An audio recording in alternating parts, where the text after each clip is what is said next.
أعوذ بالله من الشيطان الرجيم بسم الله الرحمن الرحيم وصلى الله على محمد وعلى آله الطيبين الطاهرين الذين أذهب الله عنهم الرجس وطهرهم تطهيرا اللهم صل على محمد وآل محمد ولعنة الدائمة الباقية على أعدائهم ومنكر فضائلهم وغاصب حقوقهم أجمعين من يوم عداوتهم إلى قيام يوم الدين أما بعد يا عباد الله أوصيكم ونفسي بتقوى الله فإن التقوى خير الزاد وبها المعاد وتنفع يوم لا ينفع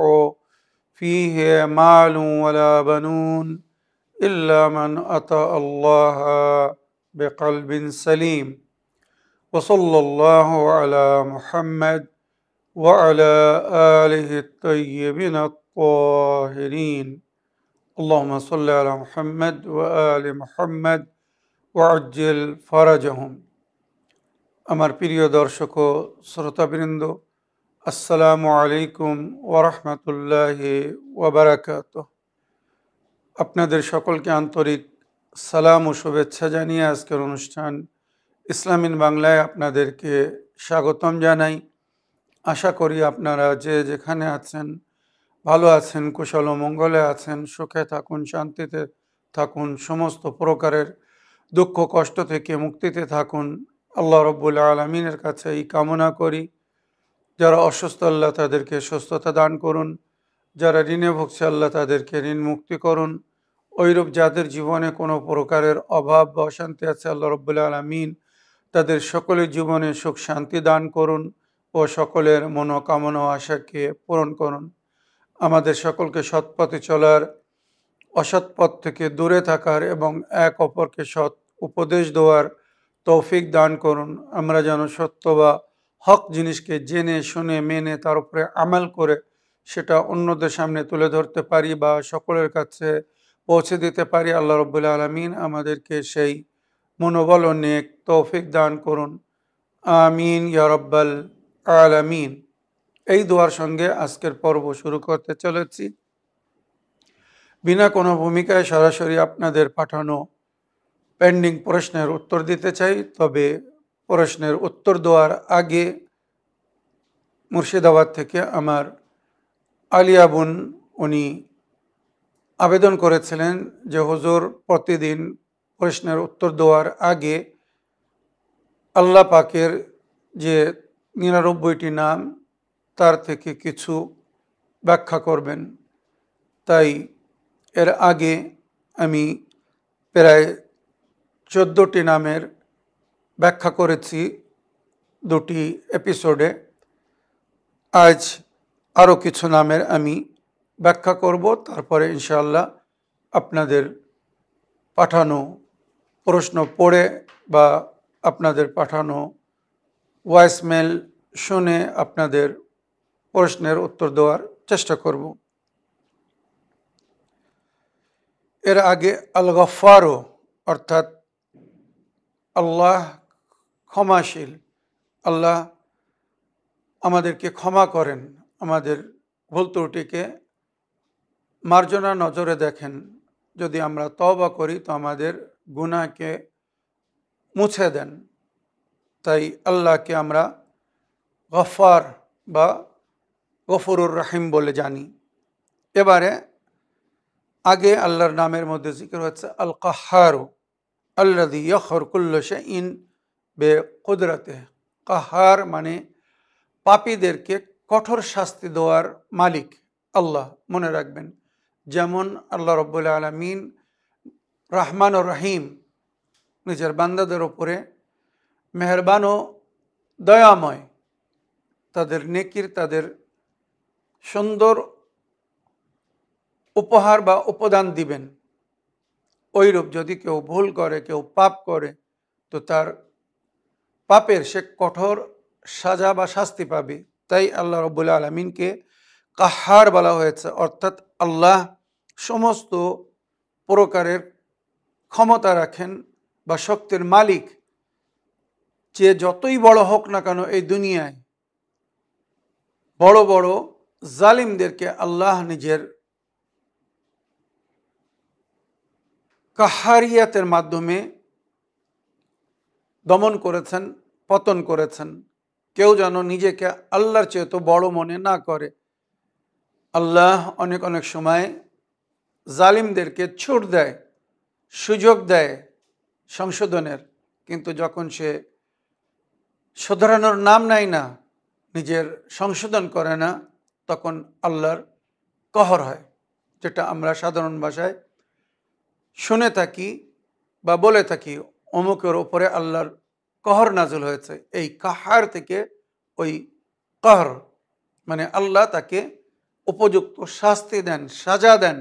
অনেক অনেক সময় ইহকাল এবং পরকালে উভয় স্থানে সাজা দেওয়া হবে, আর ইহকাল ও পরকালে উভয় স্থানে তারা সাজা পাবে যারা অন্যদের উপরে জুলুম করে, মা বাপের কথা শোনে না, বা যারা হত্যা করে, কাতল করে। মনে রাখবেন, এদের জন্য আল্লাহ ডবল সাজা রেখেছেন। তো আল্লাহ রাব্বুল আলামিন আমাদেরকে ক্ষমা করুন। আমাদের মাধ্যমে যদি কোনো প্রকারের ছোট বা গুনাহে সাগীরা হয়ে থাকে, আল্লাহ তাকে ক্ষমা করে দিন। তবে বড় গুনাহ বা গুনাহে কবিরা যদি কেউ করে থাকে, তো তার জন্য তাকে প্রায়শ্চিত করতে হবে, কাফারা দিতে হবে, সে যদি নিজের গুনার ক্ষমা পেতে চায়।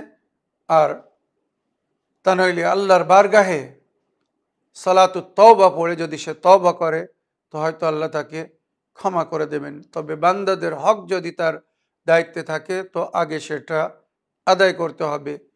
কোনো বান্দাকে যদি কষ্ট দিয়ে থাকে, তো আগে তার কাছে মাফি চাইতে হবে। কারোর যদি গীবত করে থাকে, চুগলি করে থাকে, সমাজে কারো সম্মানকে যদি আঘাত করে থাকে, তো আগে তার কাছে মাফি চাইতে হবে, তারপরে আল্লাহ মাফ করবেন, তার আগে না। তো মনে রাখবেন, কিছু পাপের সাজা ইহকালে এবং পরকালে পেতে হবে। তার মধ্যে একটি হচ্ছে জুলুম। জালিম এখানেও সাজা পাবে, ওখানেও সাজা পাবে। ওইরূপ মা বাপের সঙ্গে কেউ যদি দুর্ব্যবহার করে, তো ইহকালেও সে সাজা পাবে। তার তো হয়তো তার সন্তানরা তার সঙ্গে ওই রকম দুর্ব্যবহার করবে, আর পরকালেও সাজা পাবে। সুতরাং আমাদেরকে সতর্কতা অবলম্বন করতে হবে। আল ওয়াহাব আল্লাযী ইউতি বিগাইরি হিসাব। রাজিক আল্লাহ, রুজির মালিক। যাকে সৃষ্টি করেছেন তাকে রুজি দেবেন, কিন্তু ওয়াহাব, আল ওয়াহাব মানে অধিক বা অতিরিক্ত দানকারী, অধিক দেনেওয়ালা। তাই এই নামের যদি কেউ স্মরণ করে, আল ওয়াহাব নামের যে সংখ্যা, এই সংখ্যা অনুযায়ী কেউ যদি তাকে স্মরণ করে, তো আল্লাহ তাকে তার প্রাপ্য অধিকার বা হকের চেয়ে তাকে অধিক বা বেশি দান করেন।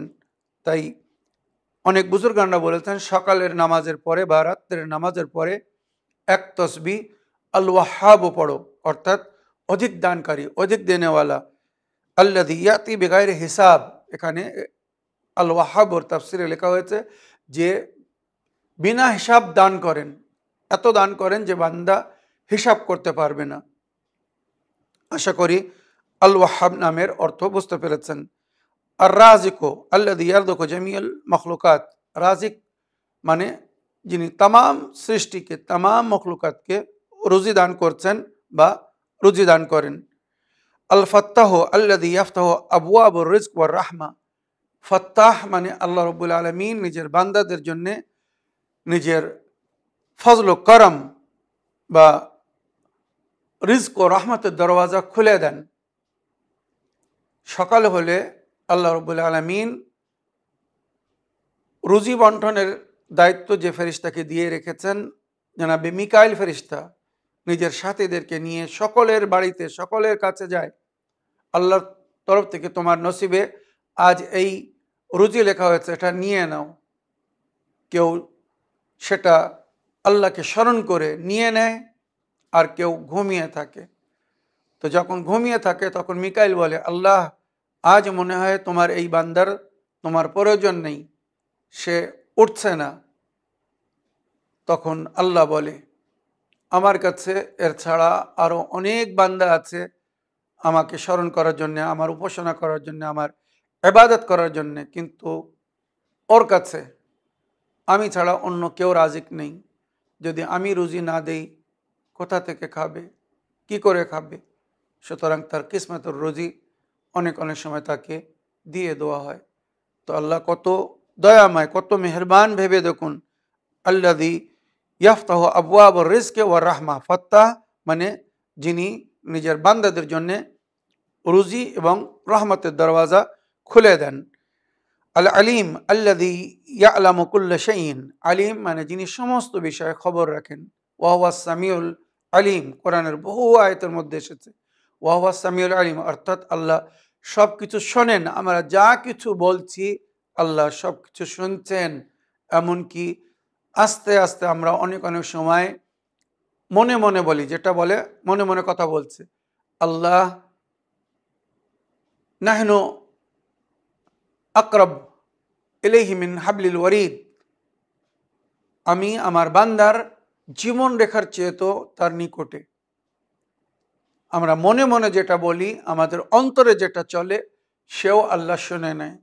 তাই আমাদেরকে খুব সতর্কতার সঙ্গে চিন্তাধারা করতে হবে, ভাবতে হবে আল্লাহর সম্পর্কে বা তার সৃষ্টি সম্পর্কে কোনো প্রকারের কুমন্ত্রণা করলে হবে না। আমরা যদি কাউকে ক্ষতি করার জন্য ভাবি, আল্লাহ জেনে নেন। তো যে বান্দা আল্লাহর নেক বান্দা, যার সম্পর্কে আমি বা আপনি হয়তো কিছু খারাপ ভাবছি, আল্লাহ সঙ্গে সঙ্গে নিজের ফেরেশতাকে পাঠান তার হেফাজতের জন্য। আমি আপনি হাজার চেয়েও তার ক্ষতি করতে পারি না বা পারবো না, যদি আল্লাহ না চায়। কিন্তু কিছু মানুষকে আল্লাহ যখন তাদের অবস্থায় ছেড়ে যায় বা তাদের কিছু ছোট গুনাহে সগীরা তাদেরকে সাজা দিতে চায়, তখন আল্লাহ তাদেরকে সুযোগ দেয় যারা ক্ষতি করতে চায়। হয়তো এর মাধ্যমে আল্লাহ তাকে শিক্ষা দিতে চায়। তো এগুলো আমাদেরকে বুঝতে হবে। আল কাবিজু আল্লাযী ইয়াকবিদুর রিজক আন মান আম্মান ইয়াশা, আল কাবিজ অর্থাৎ আল্লাযী ইয়াকবিদুর রিজকা আম্মান ইয়াশা, কাবিজ অর্থাৎ আল্লাহ যার ইচ্ছা তার রুজিকে তুলে নেয়, বরকত তুলে নেয়। অনেক পরিশ্রম করছে, অনেক মেহনত করছে, আপনারা দেখছেন, আমরাও দেখছি। অনেক অনেক সময় মানুষ বলে যে এই বান্দাটা এত মেহনত করছে কিন্তু তার কোনো সুফল নেই, বা অনেকেই নিজেরা নালিশ করে, এত পরিশ্রম করছি, এত মেহনত করছে, কিন্তু তার যে একটা সুফল বা রেজাল্ট বা তার পরিপ্রেক্ষে যেটা আশা করছি সেটা পাচ্ছি না। তো এটা কেন হয়, কখন হয়, এটা জানার প্রয়োজন আছে। আল্লাহ কাবিজ, কাবিজ শব্দের অনেক অর্থ। আল্লাহ নিজের বান্দাদের রূহ কবজ করতে পারেন, কিন্তু মালায়েক ফেরেশতাদের মাধ্যমে নিজের কাজ দিচ্ছেন। কাজ করছে ফেরেশতা, উদাহরণস্বরূপ মালাকুল মউত। কিন্তু যখন কেউ মারা যায় আমরা কি বলি? আল্লাহ তার রূহকে কবজ করে নিয়েছে। তার মানে তার রূহকে তার থেকে তুলে নিয়েছে। রূহ কি? আল্লাহর হুকুম। ওয়াসআলুনাকা আনির রূহে, আই নবী আপনার কাছে রূহের সম্পর্কে জিজ্ঞাসা করে। কুলির রূহ মিন আমরি রাব্বি, আপনি বলে দিন রূহ আমার প্রতিপালকের হুকুম। তো যতক্ষণ আল্লাহর হুকুম চলছে আমরা চলছি, তার হুকুম যখন সে তুলে নেবে আমরা নিস্তব্ধ হয়ে যাব, স্টপ হয়ে যাবে আমাদের জীবন। মনে রাখবেন। তো আল কাবিজু আল্লাযী ইয়াকবিদুর রিজকা আন মান ইয়াশা, আল্লাহ যার ইচ্ছা তার থেকে তার রুজিকে তুলে নেয় বা তার রুজি থেকে বরকত তুলে নেয়, যদি সে আল্লাহর কথা না শোনে, পাক পবিত্র না থাকে, পানাহারকে হালাল না করে, সময়ে যদি সে আল্লাহকে স্মরণ না করে, সে যদি নামাজ না পড়ে, রোজা না রাখে বা আল্লাহর হুকুমকে যদি না মানে, হয়তো সে বা তার মাতা পিতার নেকির কারণে আল্লাহ তাকে অনেক ধন দৌলত দিয়েছিল। অনেক অনেক সময় আল্লাহ আমাদেরকে ধন দৌলত দেন পরীক্ষা নেওয়ার জন্যে, যার জিকির কোরআনের আয়াতের মধ্যে হয়েছে, ওয়ালানাবলুয়ান্নাকুম বিশাইইম মিনাল খাউফি ওয়াল জুই ওয়া নাকসুম মিনাল আমওয়ালি ওয়াল আনফুসি ওয়াস সামারাত, জান দিয়ে, মাল দিয়ে, ফল দিয়ে বা এগুলো নিয়ে, শান্তি দিয়ে বা ভয়ভীত করে বিভিন্নভাবে আল্লাহ আমাদের পরীক্ষা নিচ্ছেন। এই পরীক্ষায় যারা সফলতা অর্জন করে তারাই হবে আল্লাহর রহমতের প্রাপ্য ব্যক্তি, আর তারাই হবে হেদায়েত ইয়াফতা, বা আল্লাহ যাদের হেদায়েত দান করবেন তারাই এই পরীক্ষায় সফলতা অর্জন করবে। আর যদি আল্লাহ হেদায়েত দান না করে তো মনে রাখবেন এই পরীক্ষায় সফলতা অর্জন করা খুব কঠিন হয়ে যাবে। তাই সব সময় আল্লাহর কাছে দোয়া করুন, রব্বে জিদনি ইলমা ওয়া ফাহমা ওয়া ইয়াকিনা ওয়ালহিকনি বিস-সালিহিন। হে আমার প্রতিপালক, আমার জ্ঞানে বৃদ্ধি করুন, আমার বুদ্ধিতে বৃদ্ধি করুন, আমার বিশ্বাসে বৃদ্ধি করুন, আর আমাকে নেকুকারদের অন্তর্ভুক্ত করুন। যদি আমাদের দোয়া কবুল হয়ে যায় আমাদের সমস্ত সমস্যার সমাধান হয়ে যাবে। আমার প্রিয় বোন, আশা করি আজকে যে এই কয়েকটি নামের ব্যাখ্যা করলাম এর থেকে আপনার সঙ্গে সঙ্গে আমার অন্য দর্শকবৃন্দরা লাভবান হয়েছেন। আসুন এবারে আমি আপনাদের পাঠানো প্রশ্ন পড়ে বা শুনে তার উত্তর দিতে চাই। প্রথম প্রশ্ন পড়ি। আসসালামু আলাইকুম হুজুর, আমি পূর্ব বর্ধমান থেকে বলছি। আমার নাম হোসনে আরা হবে, হোসনাহারা লিখেছেন উনি। আমার নাম হোসনে আরা। প্রশ্ন, আমার বাম হাত ভেঙে গিয়েছিল, ডাক্তার দেখিয়েছিলাম, প্লাস্টার করিয়েছিলাম। প্লাস্টার খোলার পরে হাত বাঁকা আছে, ভালো করে হাতের মুঠো বাঁধতে পারছি না, হাতে পানি রাখলে পানি গড়িয়ে যাচ্ছে। হুজুর, আমি কিভাবে ওযু করব বলবেন, এবং এই হাতটা সুস্থ হওয়ার জন্যে কিছু উপায় বলে দিন।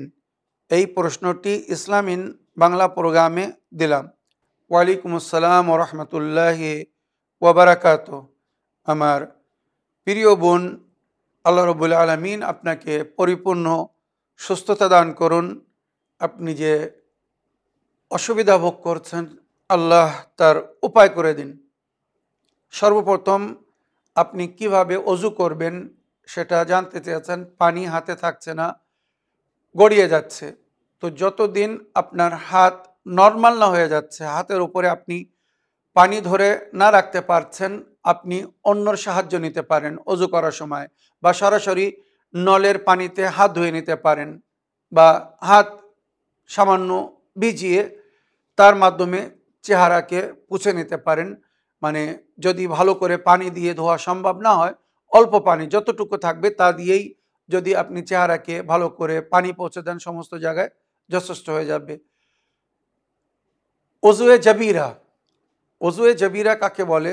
যদি শরীরের কোনো অংশ পানি পৌঁছানো সম্ভব না হয় তখন প্লাস্টারের উপরে বা যেখানে পাট্টি বাঁধা আছে তার উপরে হাত দিয়ে ওযু করতে বলা হয়েছে। যতটা ধোয়া সম্ভব ততটা ধুতে হবে, আর যেখানে ধোয়া সম্ভব হবে না তার উপর দিয়ে শুধু হাত দিয়ে পুছে দিতে হবে। আর যদি সেটা নাপাক হয় তখন তার উপরে পাক কাপড় রেখে, রুমাল রেখে তার উপর দিয়ে হাত চালাতে হবে। আর যদি নাপাক হয় তো সঙ্গে সঙ্গে তায়াম্মুমও করতে হবে। আর যদি নাপাক না হয়ে থাকে তাহলে ওযুয়ে জাবিরা যথেষ্ট হবে। এবারে আমার বোনের যে সমস্যা, আশা রাখি ওনার ওযুয়ে জাবিরার প্রয়োজন নেই। ওযুয়ে জাবিরা যতক্ষণ হাতে প্লাস্টার চড়া থাকবে বা পাট্টি বাঁধা থাকবে। এবারে পাট্টি খুলে ফেলা হয়েছে, তখন হাতটা ধোয়া সম্ভব হয়ে গেছে। এবারে আমার বোনের প্রবলেম হচ্ছে যে হাতে পানি থাকছে না, হাতটা হয়তো একটু এমন বেঁকে আছে, প্লাস্টার করার পরে ওটা নর্মাল হতে একটু সময় লাগে, তো একটু বেঁকে আছে বলে পানি থাকছে না। তো সে সময় উনি জগ দিয়ে বা মগ দিয়ে সরাসরি হাতে পানি দিতে পারবেন, ঢেলে দিতে পারবেন। ডান হাতে জগ ধরে, মগ ধরে বা লোটা ধরে বাম হাতে পানি দিতে পারবেন, বা বাম হাতে লোটা ধরে ডান হাতে পানি দিতে পারবেন। অনেক অনেক সময় যদি হাতে পানি নিয়ে চেহারায় না দেওয়া যায় তো লোটার মাধ্যমে বা জগমগ দিয়েও চেহারায় পানি দিয়ে তারপরে সেটাকে হাত দিয়ে ভালো করে চারিদিকে পৌঁছে দেওয়া যাবে। এগুলো শরীয়তে অনুমতি দেওয়া হয়েছে শুধু মজবুরিতে, যখন মানুষ নিজে হাতে যেভাবে অজু করতে হয় ওইভাবে অজু করতে যদি সম্ভব না হয় তখন এইভাবে অজু করতে অনুমতি দেওয়া হয়েছে, নলের নিচে হাত রেখে অজু করতে বলা হয়েছে ইত্যাদি। আর মাসা করার সময় হাত দিয়ে মাসা করতে হবে বা হাত দিয়ে মাথার ও পায়ের উভয়ের মশা করতে হবে। তো আশা করি যেভাবে অজু করতে হবে আপনি বুঝতে পেরেছেন।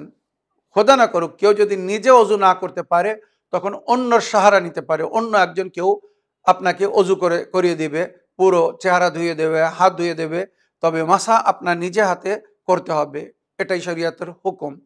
এই যে মশলাটা বললাম এটা কিন্তু শুধু মজবুরিতে, যতক্ষণ সম্ভব হবে নিজে হাতে অজু করতে হবে, আর যেভাবে অজুর হুকুম দেওয়া হয়েছে ওইভাবে অজু করতে হবে। এবার আপনার দ্বিতীয় প্রশ্ন ছিল যে এই যে হাত বেঁকে আছে এর জন্য কোনো ট্রিটমেন্ট বা উপায় বলে দিন। তো এর জন্য সবচেয়ে সুন্দর উপায় হচ্ছে জাইতুনের তেল। জাইতুনের তেলের উপরে সূরায়ে মুমিনুনের আয়াত নম্বর 14-কে 14 বার পড়তে হবে, আর যদি সম্ভব হয় তো তার সঙ্গে দুআয়ে মাসলুল পড়তে হবে। দুআয়ে মাসলুল এবং সূরায়ে মুমিনুনের আয়াত নম্বর 14-কে 14 বার পড়ে ওই তেল দিয়ে ওই হাতের ভালো করে প্রতিদিন মালিশ করতে হবে। হাত মানে যেখান থেকে ভেঙে গিয়েছিল সেখান থেকে নিয়ে পুরো হাত ভালো করে মালিশ করতে হবে। আশা করি খুব শীঘ্র হাত নর্মাল হয়ে যাবে। আর তাছাড়া প্র্যাকটিক্যাল ফিজিওথেরাপি বা ডাক্তাররা যেগুলো বলেন হাত আস্তে আস্তে বন্ধ খোলা এইভাবে করতে হবে। আর যদি সম্ভব হয় তো হাতে অনেক অনেক সময় নরম বল পাওয়া যায় প্র্যাকটিস করার জন্যে, যেগুলো টিপলে ছোট হয়ে যায় আবার খুলে দিলে বড় হয়ে যায়। তো ওই সমস্ত বল হাতে ধরে প্র্যাকটিস করতে হবে। আমার মনে হয় ওই যে তেলের মালিশ করতে বলছি ওটা করলে আর এক্সারসাইজ করলে বা হাতের প্র্যাকটিস করলে খুব বেশি 15 দিন কি 1 মাসের মধ্যে আপনার হাত নর্মাল হয়ে যাবে। আপনি পুনরায় স্বাভাবিক যেভাবে আগে সব কিছু করছিলেন, হাত দিয়ে ধরছিলেন, আবার ওটা সম্ভব হয়ে যাবে। আগের প্রশ্ন পড়ি, দেখি কোথা থেকে কে কি জানতে চাচ্ছেন। আসসালামু আলাইকুম ওরহমতুল্লাহি ওয়াবারাকাতুহু। প্রিয় চাচা যান, আমার নাম হচ্ছে টিটু শেখ, আমি বীরভূম জেলা থেকে বলছি। আমি আপনার ভিডিও দেখি অথবা আমার বন্ধুদেরকেও দেখাই ও শোনাই। তেনারা দেখছে কিন্তু বিশ্বাস করতে পারছে না, তাই ওনারা আমার কাছে একটা প্রশ্ন রেখেছে যে মক্কাতে যিনি নামাজ পড়ায় উনি হাত বেঁধে পড়ায়, তো তো উনি কি ভুল করছে, এটা ওনারা প্রশ্ন রেখেছে। তাই আমার অনুরোধ আপনার কাছে এর উত্তর দিবেন। আর চাচা যান বলার কারণ আমার বয়স এখন 19, তাই চাচা যান বললাম। যদি খারাপ লেগে থাকে তাহলে ক্ষমা করবেন। আসসালামু আলাইকুম ওরহমতুল্লাহি ওয়া বারাকাতুহু। টিটু শেখ, আমার প্রিয় ভাইপো, তোমার সুন্দর প্রশ্নের জন্য তোমাকে ধন্যবাদ জানাই। এবং তুমি নিজে যে আমাদের অনুষ্ঠানকে ফলো করছো, দেখছো, শুনছো, শিখছো, আবার সেগুলো অন্যদেরকে বোঝানোর চেষ্টা করছো, অসংখ্য ধন্যবাদ জানাই। এই যে নেক কাজে সহযোগিতা করছো, যার হুকুম আল্লাহ রাব্বুল আলামিন কোরআনে দিয়েছে, তাআওয়ানু আলাল বিররি ওয়াত তাকওয়া ওয়ালা তাআওয়ানু আলাল ইসমি ওয়াল উদওয়ান। নেকিতে এক অপরের সহযোগিতা করো, ভালো কাজে এক অপরের মদত করো, আল্লাহর ভয় করে চলার পথে এক অপরের সাহায্য করো, কিন্তু গুনাহ, পাপ, জুলম ও অত্যাচারে কেউ কারোর সাথ দিও না। আমার প্রিয় ভাইপো, তুমি আমার সাথ দিচ্ছ, আল্লাহ এর জন্যে তোমাকে জাযায়ে খায়ের দিক।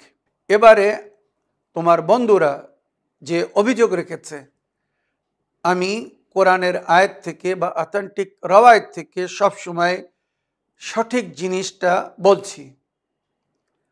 তারা বলছে বা তাদের কথা হচ্ছে মক্কায় যিনি নামাজ পড়াচ্ছেন পবিত্র কাবা ঘরে বা মসজিদে নবাবিতে, মদিনায় যিনি নামাজ পড়াচ্ছেন হাত বেঁধে, উনি কি ভুল করছেন?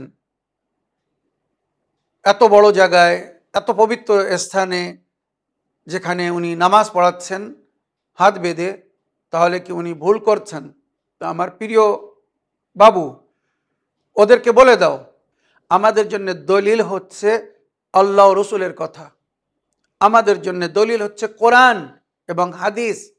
সুতরাং কোরআন বলছে তোমরা ওইভাবে নামাজ পড়ো যেভাবে তোমরা এই দুনিয়ায় জন্ম নিয়েছো, তোমাদের সৃষ্টি হয়েছে, আর যেভাবে মরার পরে তোমরা আল্লাহর দরবারে ফিরে যাবে।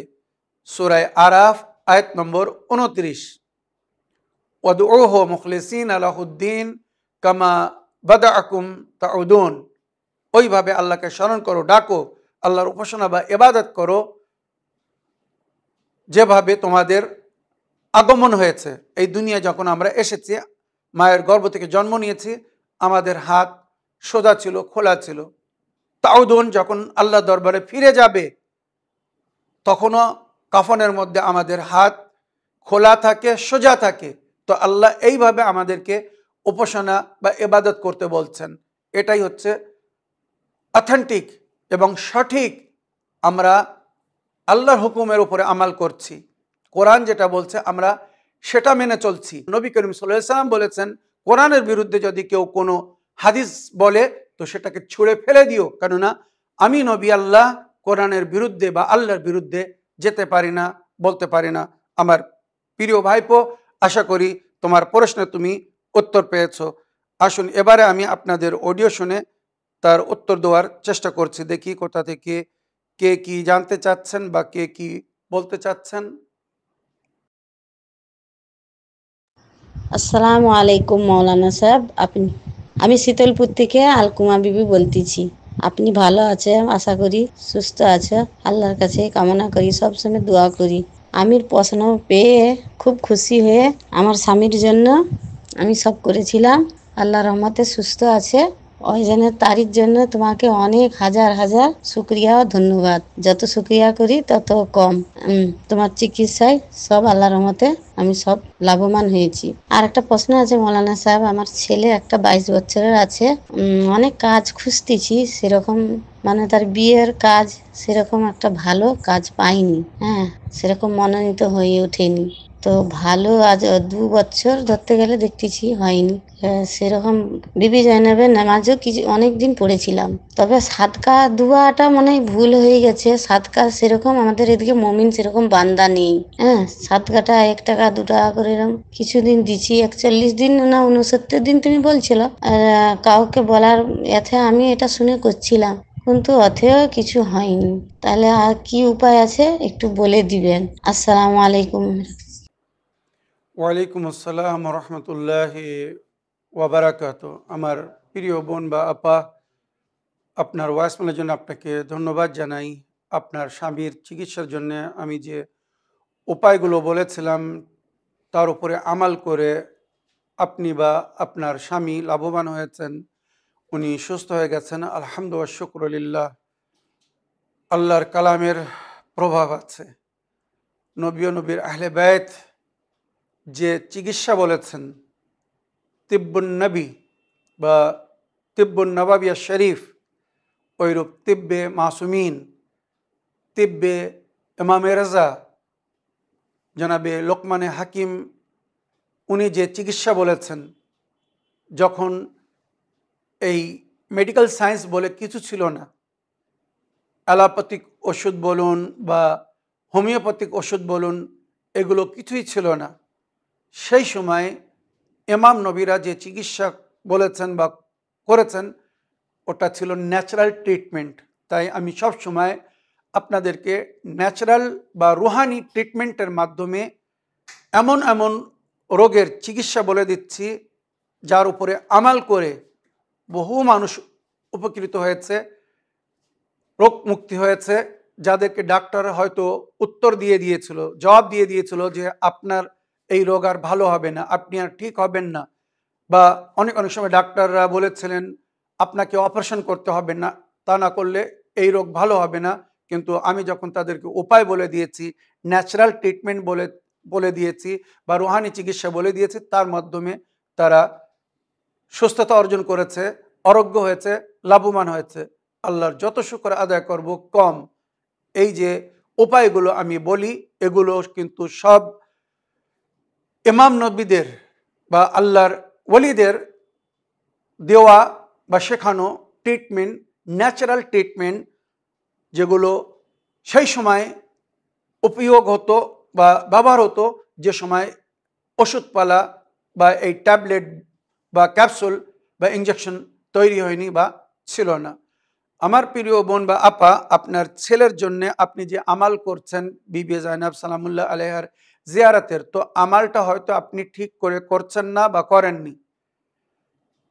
কোনো আমাল কার্যকারী কখন হয়? যখন আমালকে সঠিকভাবে করা হয়।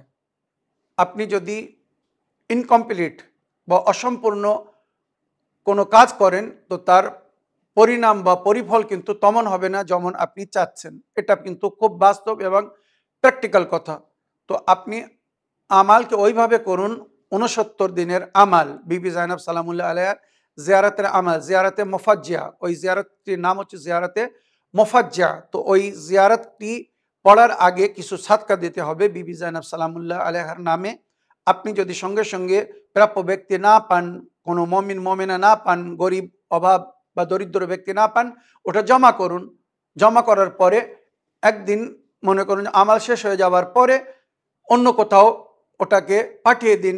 আজকাল মোবাইলের যুগ, আপনি ওই পয়সাটা ব্যাংকে দিন বা ওই পয়সাটা কাউকে দিয়ে দিন, আর তাকে বলুন মোবাইলের মাধ্যমে এই পয়সাটা অমুক জায়গায় পৌঁছে দাও, প্রাপ্য ব্যক্তির কাছে পৌঁছে যাবে। তো প্রতিদিন জিয়ারত পড়ার আগে সাদকা বাহির করে ওটা জমা করে রাখুন, আর যদি দিয়ে দিতে পারেন অতি উত্তম। তারপরে জিয়ারাতে মুফাজ্জিয়া পড়ুন, তারপরে 2 রাকাত নামাজ পড়ে বিবি জাইনাব সালামুল্লাহ আলাইহাকে হাদিয়া করুন, তারপরে এইভাবে ইস্তেগাসা করুন। এটাকে বলে ইস্তেগাসা। এই মাওলা মুশকিল কোশার মুশকিল কোশা কন্যা, আপনি আল্লাহর কাছে আমার কন্যার জন্য বা আমার পুত্রের জন্য সুপারিশ করে দিন।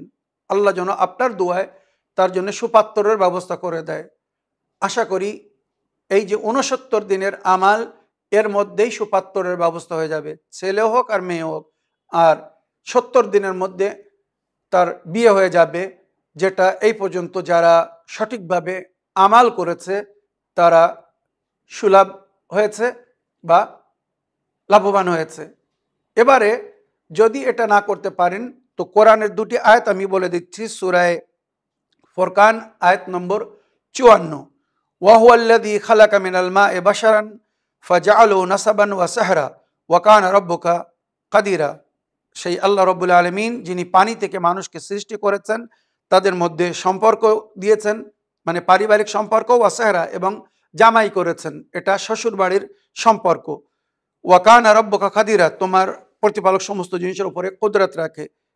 এই একটি আয়াত। আর সূরা হজের আয়াত নম্বর 5-এর শেষ অংশ, ওয়া তারাল আরদা হামিদাতান ফাইদা আনজালনা আলাইহাল মা'a ইহতাজ্জাত ওয়া রাবাত ওয়া আমবাতাত মিন কুল্লি যাওজিন বাহিজ। এই 2টি আয়াত প্রতি ফরজ নামাজের পরে পড়ে ছেলের বিয়ের জন্য দোয়া করুন। ইনশাআল্লাহ আল্লাহ রাব্বুল আলামিনের রহমত থেকে নিরাশ হবেন না। যদি আল্লাহ রাব্বুল আলামিন চান, অতি শীঘ্র আপনার ছেলের জন্য সুপাত্রের ব্যবস্থা হয়ে যাবে। এছাড়া যদি সম্ভব হয় তো Islam in Bangla viewers group, Islam in Bangla viewers গ্রুপের সঙ্গে যোগাযোগ করুন। ওখানে ইনশাআল্লাহ আপনার ছেলের জন্য আমার মনে হয় সুপাত্রের ব্যবস্থা হয়ে যাবে। আসুন আগের অডিও নিয়ে দেখি কোথা থেকে কে কি বলতে চাচ্ছেন। আসসালামু আলাইকুম মাওলানা সাহেব, আমি শীতলপুর থেকে বলতেছি। আশা করি আপনি ভালো আছেন, সুস্থ আছেন, আল্লাহর রহমতে ভালো থাকুন। আমি একটা প্রশ্ন রাখতেছি তোমার কাছে, যে আমাদের তো কারোর তো ছোটবেলা থেকে আমাদের বায়েত হয়নি। আমাদের যা তোমার যে টিভিতে মাধ্যমে যা শুনে যা করতেছি, তো একজনকে আমার চাস্তো নিজেদের মধ্যে হয়, ও পীরের নিয়ে খুব ভক্ত। তো একদিন আমি আহলে বাইতের এরকম শুনেই তো নি, আমার সাথে খুব তকাতকি তকাতকি করছিল, বলে তোকে সার্টিফিকেট দিছে আর তুই কি তার হাত ধরে বাইত হচ্ছু? আমি বলছি না, আমি হাত ধরে বাইত হয়নি, কিন্তু মনের খবর কে জানে, একমাত্র আল্লাহই জানে। তো আমি মনে মনে নিয়ত করছি যে আমি শেখ সাবির রেজার বায়েত হচ্ছি, আহিলে বায়েতের বায়েত হচ্ছি, আমি এইটা বলছি। ও বলছে না, এটা সার্টিফিকেট দেখবে, আর আমাদের সার্টিফিকেট আমাদের কবরে যখন যাব আমাদেরকে সার্টিফিকেট সেখানে দিবে।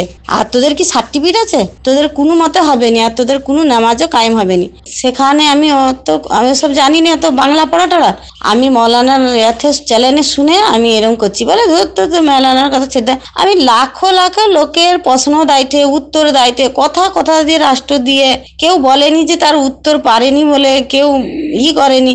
তোর কথা সঠিক, আমি বলি তোর দিন তোর কাছে থাকো, আমার দিন আমার কাছে থাকো। তুই তোর কবরে যাবি তোর দিন ইসলাম নিয়ে, আমি আমার যেটা করছি আমি করবো। লাইক রাফি দিন কার দিনের জোর জবরদস্তি নিয়ে আমি বলে আমার লোকের সাথে তকাতকি করিনি, আমি ঘর পালিয়ে এসেছি। এইটা কি ঠিক? আর বায়েত হতে হলে কিরকম করতে হবে এইটা বলবে। আসসালামু আলাইকুম, আমার প্রশ্নের উত্তরটা দিবে। ওয়ালাইকুম আসসালাম রহমতুল্লাহি ওবরাকাত। আমার প্রিয় বোন বা আপা, আপনার ভয়েসমেলের জন্য আপনাকে ধন্যবাদ জানাই। আর আপনি তাদেরকে যে উত্তর দিয়েছেন, অতি সুন্দর উত্তর দিয়েছেন, তার জন্য অন্তর থেকে কৃতজ্ঞ জ্ঞাপন করি। তবে আপনার প্রশ্নের উত্তর আমি বিস্তারিত যদি দিতে চাই, তার জন্য অনেক সময়ের প্রয়োজন আছে। আর আজকের এপিসোডের সময় শেষ হয়ে গিয়েছে বলে আমি আপনার কাছে ক্ষমা চাচ্ছি। ইনশাল্লাহ আগামী এপিসোডে আপনার এই প্রশ্নের উত্তর বা তাদের কথার উত্তর আমি পরিপূর্ণভাবে দেওয়ার চেষ্টা করব। সুতরাং আমাদের অনুষ্ঠানের উপরে নজর রাখুন, বা চ্যানেল উইনে ইসলামিন বাংলা চ্যানেল উইনে অনুষ্ঠান ইসলামিন বাংলা দেখতে থাকুন। ইনশাআল্লাহ আপনার এই প্রশ্নের উত্তর, বায়াত কিভাবে করতে হবে, কার বায়াত করতে হবে, আমি আগামী এপিসোডে এর পরিপূর্ণ উত্তর দেব। আশা করি তার থেকে আপনিও লাভবান হবেন, এবং যারা ওই সমস্ত কথা বলছে তাদেরকেও একটি সুন্দর উত্তর দিতে পারবেন, বা আমার উত্তর তাদেরকে শুনিয়ে দেবেন। এই বলে আমার আজকের বক্তব্য এখানে শেষ করছি। ওয়া আখিরু দাওয়ানা আলহামদুলিল্লাহি রাব্বিল আলামিন। ওয়াসসালামু আলাইকুম ওয়া রাহমাতুল্লাহি ওয়া বারাকাতুহু।